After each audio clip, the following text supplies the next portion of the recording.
장성철 공론센터 소장, 김민아 시사평론가, 어서 오세요. 안녕하세요. 네, 안녕하세요. 날이 너무 추워요. 네, 많이 추워졌죠. 네, 정말 추워요. 코끝이 찡하더라고요.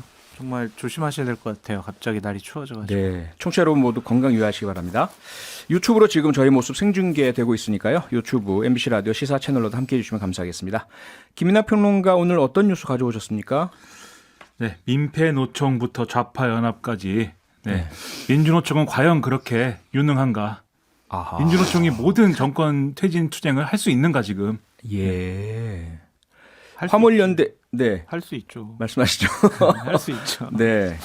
유능하냐라는 질문을 김민아 평론가가 주셨고요. 장성철 소장께서는 그렇다라는 답을 주셨는데요. 지금 어쨌든 화물연대 파업 계속되고 있죠. 그 가운데 여당과 정부 주요 인사들 압박, 그 강도가 점점 더해가고 있는 상황 아닙니까? 그렇죠. 오늘 정진석 비대위원장이 비대위회에서 놀라운 얘기를 많이 했습니다. 예. 대선 불복 좌파연합이 대한민국을 혼돈 속으로 몰아넣고 있다 이렇게 얘기를 했고요. 아, 예. 민주당과 민노총이 주축이 된 대선 불복 좌파연합이 국정 혼란을 가중시키면서 체제 전복의 기회만 노리고 있다 이렇게 얘기를 했습니다. 네. 그래서 대한민국의 정체성을 지키는 최일선에 우리가 나설 것이다 이렇게 얘기를 했는데요. 네. 여기에 더해서 이제 원희룡 국토교통부 장관의 경우에는 이 페이스북에 네. 금속노조 포스코 지회가 민주노총 탈퇴를 결정을 했는데 네. 그러니까 민주노총이 우리한테 해준 게 뭐냐 뭐 이러면서 탈퇴를 결정을 했고 그랬죠. 그러니까 이제 포스코 관련 주가가 뭐 오르고 뭐 이런 현상들이 있다. 아하. 이 기사를 링크를 하면서 네. 민폐 노총 선절이 민심이다. 축하하고 환영합니다. 이렇게 썼고요. 네. 민폐 노총에 경고한다. 코레일 노조의 기획 파업을 사주하는 검은 손을 치워라. 이렇게도 썼습니다. 그러니까 이런 분위기는 네. 오늘 일간지 보도를 쭉 보면 대통령실도 뭐 마찬가지인 것 같은데 예. 화물연대 파업을 민주노총이 주도하는 정권 퇴진 투쟁의 일환으로 보고 있다. 이런 해석이 나온다. 뭐 이런 보도가 쭉 있고요. 네. 이런 상황이다라는 건데 그렇다면 지금 화물연대 파업에 대해서 어떤 대화, 협상, 교섭 이런 거는 불가능한 거죠. 그렇죠. 민주노총이 추진하는 정권 퇴진 투쟁의 일환인데 무슨 대화를 하겠습니까? 네. 그러면 양쪽 중에 어느 한쪽이 두 손 두 발 다 들고 이제 백기양복할 때까지 예. 이 국면이 계속된다는 뜻이어서 아하. 경제도 어렵고 날씨도 추운데 마음도 춥고 네. 여러모로 더 추워질 것 같다 이런 걱정입니다. 더 추워질 것 같은 걱정이신데, 장순철 소장님은 그럼 지금 현재 이런 그 정진석 비대위원장이나 원희룡 국토부 장관의 인식에 동의하십니까?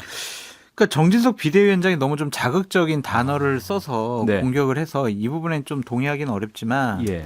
민노총이 어쨌든 특정 정치 성향성을 띠고 있다.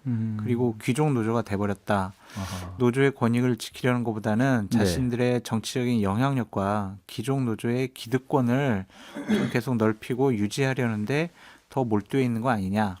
그리고 좀 정치적으로 보면은요. 네. 그 노조를 위한 노조가 아닌 것 같다는 생각을 좀 계속을 하고 있어요. 노조를 위한 노조가 아닌 것 같다. 네. 그러니까 매주 나와가지고 예. 지금 정치 투쟁을 하고 있잖아요. 그러니까 깃발을 보면은 한미동맹 해체해라, 아하. 한미연합훈련 하지 마라, 네. 뭐 주한미군 철수해라. 계속 그런 정치적인 구호 깃발들이 계속 나부끼고 있더라고요. 예. 과연 이것이 맞느냐 그런 생각을 저는 강하게 하고 있어서 네. 일단은 노동개혁, 특히 노조개혁이 필요하다라고 저는 기본적으로 생각을 하고 있어서 네. 윤석열 정권에서 취하고 있는 노조에 대한 대응 그리고 발언 어느 정도 저는 원칙론적으로는 동의를 하고 꼭 네. 노조도 개혁됐으면 좋겠다라는 생각과 입장을 갖고 있습니다. 근데 평소 윤석열 대통령이나 현 정부 국민의힘 주류에 대해서 대단히 비판적인 네. 합리적 보수주의자를 자처한 장성철 소장께서도 민주노총에 대해서는 정치투쟁을 하고 있다라고 보고 계신데, 김민하 평론가 어떻습니까? 대선 불복, 정권투쟁, 좌파연합이라는 시각, 이거 어떻게 봐야 될까요? 일단 장성철 소장님 말씀해 주신 이제 민주노총에 대한 비판, 민주노총의 주장과 그동안의 어떤 노선과 행태에 대한 비판은 저는 얼마든지 있을 수 있다고 보고요. 네. 심지어는 민주노총 내에서도 우리가 너무 정규직 노조 위주의 활동하는 거 아니냐 이런 비판이 있어 왔습니다. 그러니까 할 수 있는 비판인데 네. 그런데 지금 화물연대 파업과 뭐 관련된 파업들이 정권 퇴진 그리고 체제 전복을 위해서 민주노총이 기획해 갖고 하고 있는 거냐. 예. 이 얘기를 이제 자꾸 하니까 이게 맞느냐를 한번 따져봐야 된다는 거예요. 그렇죠. 왜냐하면 예. 첫째로 그러면 민주노총하고 민주당이 뭔가 정치적으로 지금 한 몸이어가지고 정권 퇴진 투쟁을 기획한다 지금 이렇게 접근하고 있는 건데. 네, 대선 불복. 그렇죠. 예. 근데 과연 그 두 조직이 한 몸이냐? 그렇지 않습니다. 제가 파악하기로는. 왜냐하면 네. 이게 한 몸이 아닌 게 이 문재인 정권 때도 당시 이제 경사노위 해가지고 민주노총에 참여를 요구하고 이랬는데 네. 자기들끼리 회의해가지고 불참을 결정했어요. 그리고 문재인 그랬죠. 정권에서도 뭐 이거 엊그제 어떤 분은 문재인 정권이 노동자 천국이었다고 그랬는데 노동자 천국이 아니고 그때도 파업하고 민주노총이 별로 우호적이지 않고 이래서 고민이 많았거든요. 문재인 정권도. 그랬죠. 그러니까 한 몸일 수가 없는 것이고 첫째로. 네. 두 번째로 화물연대가 파업을 하고 있는 거에 대해서 화물연대라는 조직에 대해서도 참여정부에서 이렇게 만든 제도인데 왜 이렇게 반발하느냐 이렇게 얘기했지만 네. 참여정부 때 굉장히 사이가 나빴고 악연이었습니다. 그때가 이거 그제도 말씀드렸는데. 그렇죠. 그래서 화물연대가 무슨 민주당하고 특수한 관계다 이렇게 보기도 어려운 거고요. 네. 마지막으로 민주노총이 예를 들면 이 현장에 이 노조의 어떤 각 현장에 아무런 쟁점이 없는데 단지 민주노총이 정치적으로 뭔가 기획투쟁을 하고 싶어서 파업에 동원을 한다. 이게 가능하냐? 그렇지가 않습니다. 왜냐하면 어제도 보시면은 서울 지하철 파업이 끝난 거잖아요. 타결됐죠. 그렇죠. 노조 갑자기 합의. 타결돼 버린 거 아닙니까? 네. 근데 바로 그 직전까지 언론에서 뭐라고 얘기를 했냐면 민주노총에서 이 화물연대를 도와주려고 서울 지하철, 서울교통공사 노조에 대해서 계속 파업을 하라고 시키는 것이다. 이렇게 반응했는데 네. 안 되지 않습니까? 예. 그러니까 민주노총 내에서 이런 우스개도 있어요. 뻥파업이라는 얘기가 있거든요. 뻥 파업이요? 네, 뻥파업 이게 뭐냐면 네. 민주노총 지도부가 막 무슨 구호를 내걸고 예. 세상을 바꾸는 파업을 하자 이러면서 막 파업을 한다고 합니다. 네. 근데 이게 총파업이 하루에 어느 날 4시간 그냥 집회에 참여하고 끝나는 총파업이 과거에 있었어요. 예. 그러니까는 현장에 동력이 없으면 민주노총이 아무리 무슨 이런 구호를 내걸고 정권 퇴진을 외쳐도 그들이 생각하는 것만큼의 총파업이 되지 않거든요. 현장 노조원들은 참여 안 한단 말이죠. 그 현장에 예를 들면 자기 회사에 네. 당장 해결해야 될 현안이 없는데 단지 정권 퇴진을 하자고 하면 조합원들이 막 이 집회에 나오느냐. 그렇지 않다. 그래서 지금 상황이 네. 이 연말에 지금 쟁점이 있는 상황에서 같이 파업이 이루어지다 보니까 이게 예. 좀 이런 의심을 사게 된 것이지만 실체적으로 민주노총이 대선 불복이나 정권 퇴진 투쟁을 할 수 있는 조건과 환경이 아니다. 하고 있잖아요. 무엇을 합니까? 주말에 계속 네. 구호를 외치고 깃발에 근데 윤석열 정권 그 집회에 퇴진해라. 그 깃발 들고 나온 사람들이 다 민주노총 조합원이어서 그 깃발을 들고 나온 거냐? 사람의 정체성은 여러 가지가 있는 것인데 아니 그 집회는 민주노총 집회에서 그런 깃발과 구호가 난무하고 있는데 그걸 아니라고 그러면 어떡해요? 아니 그 집회에는 여러 단위의 여러 현장 조직들이 다 참여하기 때문에 그 사람들이 어떤 깃발을 들고 나오느냐 그 깃발에 대해서는 비판을 할 수 있지만 네. 민주노총 차원에서 지금 화물연대 파업을 정권 퇴진을 위해서 체제 전복을 위해서 하고 있다 이렇게 얘기할 수는 없다는 거예요. 그러니까 화물 노동자들이 어려운 삶을 살고 있으니 화물 차주들의 권익을 향상을 위해서 그런 집회를 한다면 노동자의 권익을 위한 민주노총의 정당한 요구사항이다, 집회다라고 볼 수가 있는데 예. 그 집회 현장에 왜 그런 정치적인 구호가 난무를 하고 있느냐 그 부분은 저는 문제를 지적하지 않을 수가 없고 스스로 내부 통제를 했었어야 한다 이 말씀인가요? 그렇죠. 만약에 민주노총 단위에서 전체적으로 한 것이 아니라면? 그렇죠. 네. 그리고 이제 화물 연대와 관련해서는 이분들이 노동자로 볼 것이냐 아니면 개인 사업자로 볼 것이냐 자영업자로 볼 것이냐 네. 그렇기 때문에 이런 관점의 차이가 있기 때문에 그렇죠. 정권 차원에서는 이건 불법 파업이야라고 얘기를 하고 있고 네.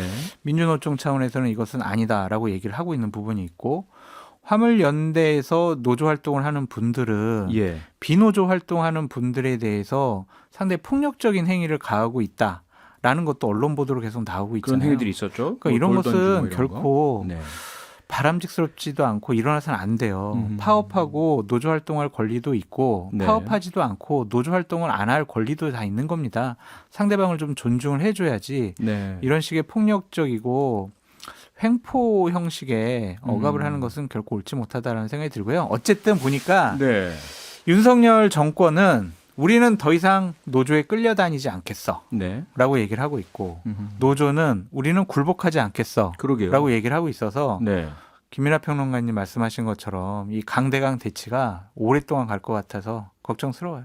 자, 원인과 어떤 성격에 대한 진단은 서로 조금씩 다르시긴 하지만 현재의 강대강 대응 국면은 국가 경제를 위해서도 안 좋고 이 추운 겨울에 우리 시민들의 안전과 불편 초래 문제도 안 좋다.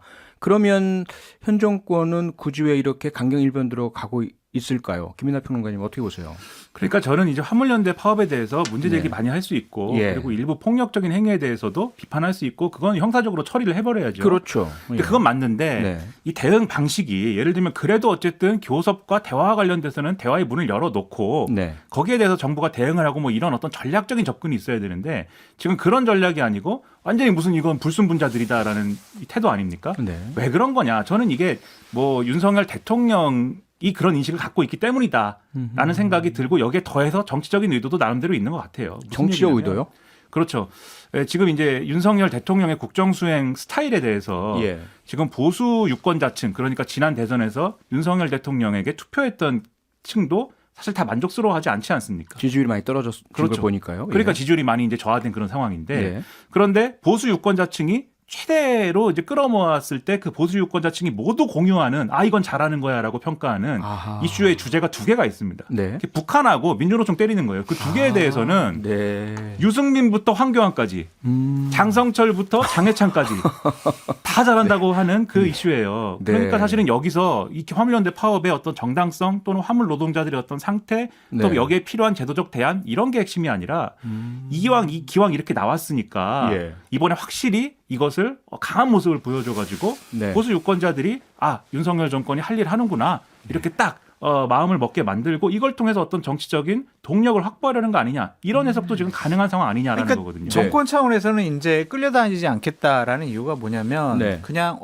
파업을 하면 그냥 적당히 그냥 좋은 게 좋은 거다. 들어줄 거 들어주고 그리고 나서 불법적인 파업을 한 사람들에 대한 고소고발 다 취하시키고 그냥 유야무야 해주는 이런 행위를 안 하겠다라는 거죠. 그래서 네. 저는 윤석열 대통령이 어제 서울교통공사 합의가 된 것에는 되게 마음이 불편할 것 같아요. 아하. 왜냐하면 결국에는 파업을 해서 예. 노조가 원하는 것은 다 얻어냈거든요. 음흠. 구조조정 안 하겠다. 임금 1.4% 인상하겠다. 자연적으로 감소하는 인력 충원을 하겠다. 네. 이거는요. 교통공사 본사에서 얘기한 그 추진 방향에 대해서는 아무것도 지금 할 수가 없는 상황이 돼버렸거든요. 네. 그러니까 이렇게는 안 하겠다는 거죠. 원하지 않는 그림이 나왔다 이거죠. 네. 자, 그런데요. 간단하게 짧은 질문만 하나 드릴게요.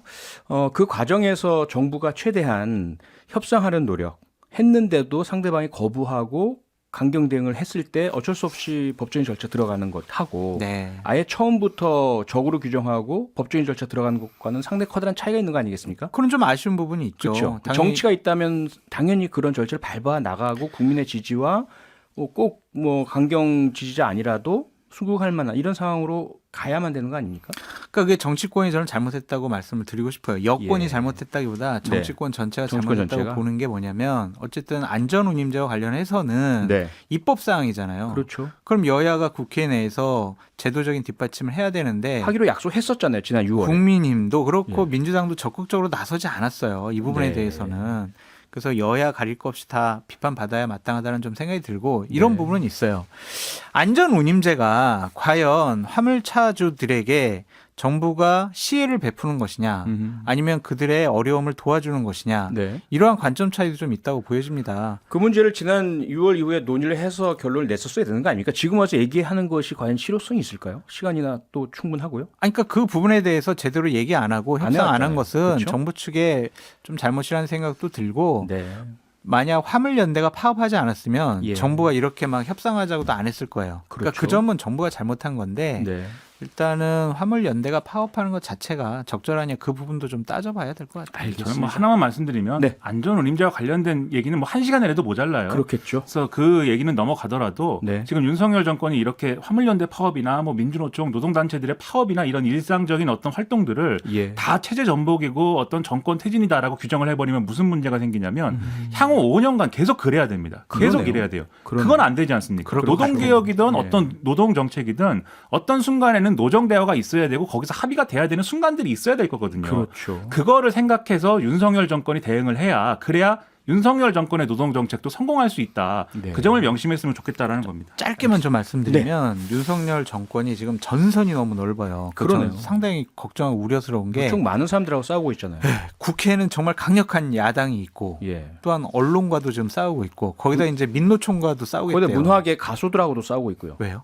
이랑 씨 같은 경우에 그 이랑이랑 공연- 가수가 있는데 그 무체부 사실 사업에 모르시군요. 관련돼가지고 그런 하여간, 일이 있습니다. 네. 그런데 그 전선이 넓은데 예. 이런 여러 가지 개혁을 하고 본인들이 추구하고자 하는 정책을 추진하려면 네. 국민의 여론의 뒷받침이 있어야 되는데 능력이 있어야 여론도 되잖아요. 좋지가 않아요. 그러니까요. 그럼 뭘 가지고 이러한 싸움을 벌려나가고 대응을 하고 수습을 할지 걱정되는 부분입니다. 걱정입니다. 잘 돼야 될 텐데. 장성철 교수님이 가져오신 이야기는 어떤 겁니까? 박영선 의원의 분당 가능성에 대해서 가져왔습니다. 분당 가능성이요. 네. 어제 박영선 전 장관이 KBS 라디오와 인터뷰하면서 그런 이야기를 했죠. 이재명 대표가 전당대회에 나가면 예. 출마하면 분당 가능성이 있다라고 본인은 경고했다. 네. 그래서 이재명 대표가 고양이의 탈을 쓴 호랑이와 같은 모습을 보여서 상당히 많은 의원들이 불만을 갖고 있고 결국에는 자칫 잘못하면 이재명 당대표의 사법적인 리스크에 의해서 당이 네. 좀 분당될 가능성이 있지 않을까라고 얘기를 한 건데 네. 이것이 과연 민주당 의원들 사이에 이러한 논의가 진중하고 진지하게 돼서 그런 얘기를 한 건지 아니면은 그냥 본인이 과거 5월 달인가요? 네. 이런 얘기를 한 것에 대한 뭐 항변을 다시 한 건지 저희들로서는 알 수는 없지만 네. 어쨌든 박영선 의원은 이번에 어쨌든 비명계에 뭐라고 표현할까요? 구심점 아니면은 어떤 논리적인 제공을 한 사람으로 확 뜨긴 뜬 것 같다라는 좀 생각이 들어요. 그래서 네.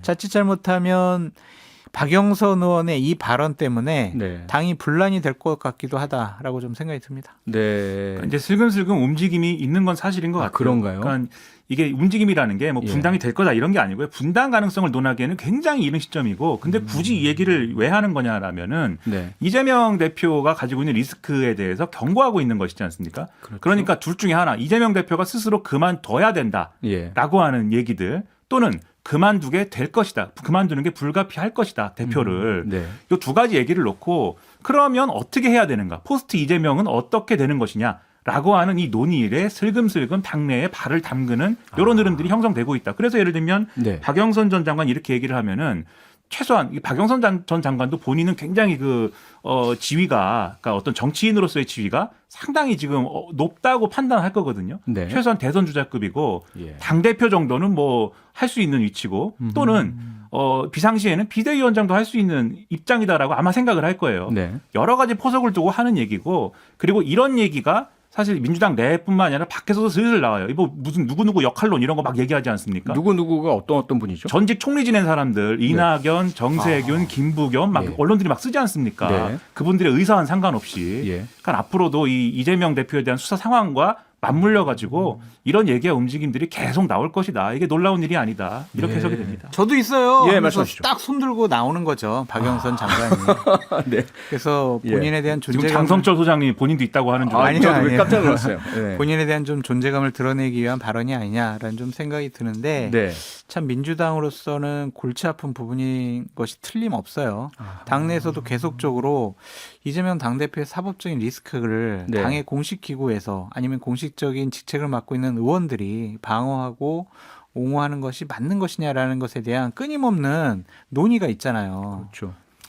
이런 부분에 대해서 이재명 당대표가 5일 날 100일 기자회견 때 네. 어느 정도 해답을 줘야 되고 딱 맥을 끊어야 될 것 같아요. 안 그러면 왜 당신은 왜 비겁하게 측근과 분신이 구속당했는데 왜 아직도 아무 말 안 해? 비겁한 거 아니야? 정치적인 책임을 져야지. 그리고 당에선 이건 공식적으로 대응하면 안 돼. 이런 얘기가 도돌이표처럼 계속 나올 수밖에 없다. 네. 그래서 이재명 당 대표의 선택이 좀 중요해 보인다라고. 최근에 임종석 전 실장이라든지 지금 김경수 전 지사의 이명박 전 대통령과 함께 특사 얘기 이런 것도 같은 맥락. 그 뭐 이렇게 구심점이 될 수 있다라고 예. 얘기신가요? 안 돼요. 아, 그러니까 이분들이 안 되나요? 대중적인 인지도와 지지도 그리고 민주당 지지층 내에서 저 사람은 우리를 위해서 뭔가를 했어. 그러한 애틋함, 고마움 이런 것이 있는 게 아니잖아요. 누구의 비서실장, 네. 누구의 측근 이거지. 단독적으로 임종석이라는 분이 자기 이름을 갖고 정치를 해본 적이 없어요. 김경수 지사도 마찬가지고. 그래서 좀 불가능하다. 소위 비명계 인사들이 뭐 이렇게 막 존재감 드러내는 거는 좋은데, 예. 노선을 가지고 얘기했으면 좋겠고요. 민주당이 어디로 가야 된다는 것인지를 두고 얘기했으면 좋겠고. 정책이나 이념 같은 거 그렇죠. 그렇죠. 그리고 지금 상황이 국민의힘이 얘기하기가 참 좋습니다. 그래서 뭐 조국 대선 후보론 막 이런 거 얘기하지 않습니까? 네. 오히려 분열을 유도하는 거거든요. 예. 별로 바람직한 정책 상황은 아니다. 네, 그런 겁니다. 알겠습니다. 장성철 소장, 김이나 평론가 두 분과 함께했습니다. 두 분 수고하셨습니다. 감사합니다. 고맙습니다. 평일 저녁 6시 5분에 여러분을 찾아갑니다. MBC 라디오 표창원의 뉴스 하이킥.